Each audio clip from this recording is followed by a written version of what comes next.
Hi, Emma here. Now today I've got my specs on today. I thought it's about time I acknowledge that when I'm recording these, I can't actually see much on the screen. Getting old, need specs. So here we are. So anyway, that's not what I'm talking about to you today. Today I want to talk to you about how to help somebody with depression. Now, if you are close to somebody with depression or you're pretty much going through it with them, there are things that you can do that are going to help both you and the person with depression.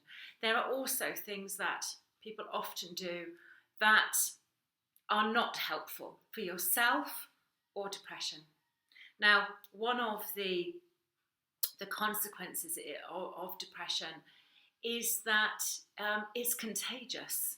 And I sort of mean that in a gentle way. If you spend a lot of time around a person or people who are depressed, if you don't know how to look after yourself and to safeguard yourself from it or understand what's going on, it can be very contagious. And this is actually often one of the reasons why I see generations in families, because it's come down through the family with anxiety or depression disorders, or the whole family. It might be a dad who has control issues and OCD, a mum with IBS, children with depression or anxiety or eating disorders and things.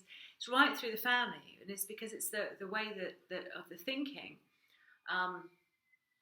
is being passed on. We mirror. We have these things called mirror neurons in our brain, which basically copy what's going on around us. So if you're watching positive, good stuff all the time, then your brain will start to mirror that. But if you are doing the opposite and watching or interacting with or being confronted with negative things all the time, your brain will start to do the same thing. So apart from helping somebody with depression, you really need to know how to safeguard yourself and to be aware of this as well, so that you don't start feeling exhausted and miserable and I can't cope and all those things that a depressed person feels yourself. And I guess that's the first thing, is somebody with depression often wants to talk about it. They want to talk about themselves and how bad things are when they're at their worst, a particular bad episode that they had, and how they can't cope and how things are really bad. Do not listen to it. Do not buy into it. Now, you obviously don't have to be rude, and you don't have to be confrontational with them. You don't have to say, well, I'm not going to listen to this. If it's somebody close to you, you can do it in a gentle way and let them know that it's not helpful to you or them to keep going through what's bad when it's at its worst, when it's really bad. Because that's what they naturally want to do. It's what's going through their mind all the time, is how bad their life is, how bad they are. And it's the depression talking, it's not them. It's something that depression does, is it encourages people to focus on themselves and put themselves at the centre of everything. It's what's going on in the brain. It's perfectly normal if you're in some sort of crisis, emergency or danger, but it's what's emulated during depression. And they will want other people to listen and to buy into this with them. Don't. What you can do instead is when you're talking, when you're interacting with that person, encourage them to recall or focus good things, good times in their life. Now, you can ask them, if you've been with them when you were having a great time, say to them, oh, do you remember when we went and did this? Or do you remember when this happened? Just get them thinking about fun times in their life, good times in their life. Keep flipping it back to fun things. So that's one thing, is when you're talking to somebody, and talk about other people. Oh, did you hear this? My daughter or my son, they've done this or done that. Take the thinking away off that person. Dominate the conversation if you have to, but don't let them go into this. Oh, this is really bad. I've had a bad day today. Keep taking the conversation away from it. The other thing to do is encourage them. Okay, the three things that help somebody with depression are positive thinking, which what I've been talking about, I guess, is part of positive thinking. To think about what they can do or what they're going to do. Positive interaction, spending time with people they enjoy spending time with. Because often, especially in a group of people, although that can be quite daunting for them sometimes, within a group of people, people will be talking about a variety of subjects. It won't all be centred on that person and their problems.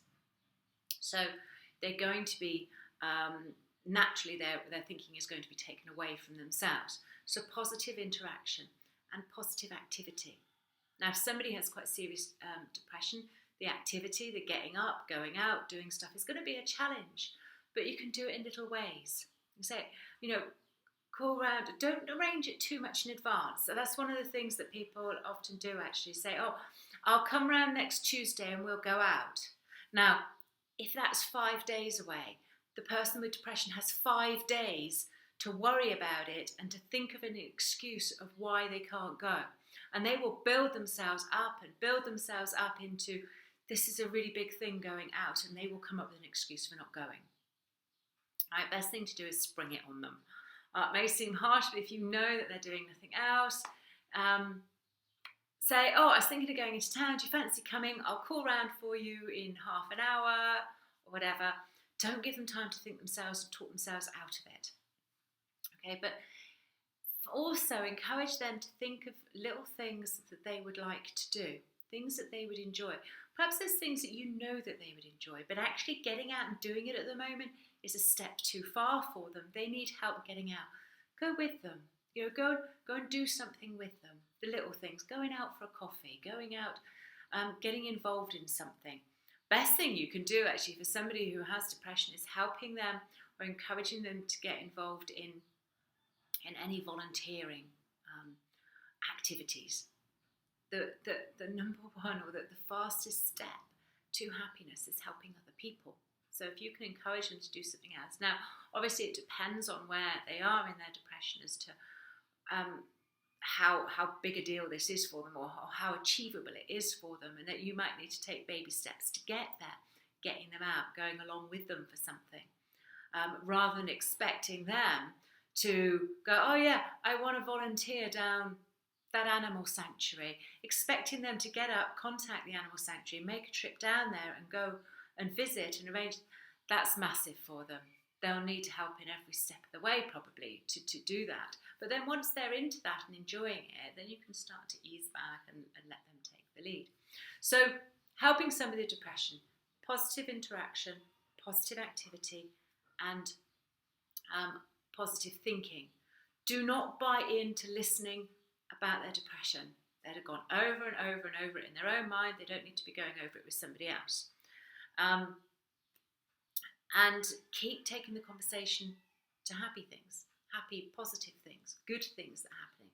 Don't buy into the negative conversations. Notice when they're going there. Bring it back to something positive. Even asking them to remember some good times in their life when they were happy and positive. Might not wear my glasses again. I'm actually being distracted by the fact I can see the reflection in the glasses. Maybe that's not a good thing. I hope it hasn't distracted you. Don't forget, you can always email me if there's something that you would like help with or something I can do. Subscribe to the YouTube channel. Sign up to our mailing list. You'll get lots of helpful information like this, and you'll get a free Hypnosis MP3.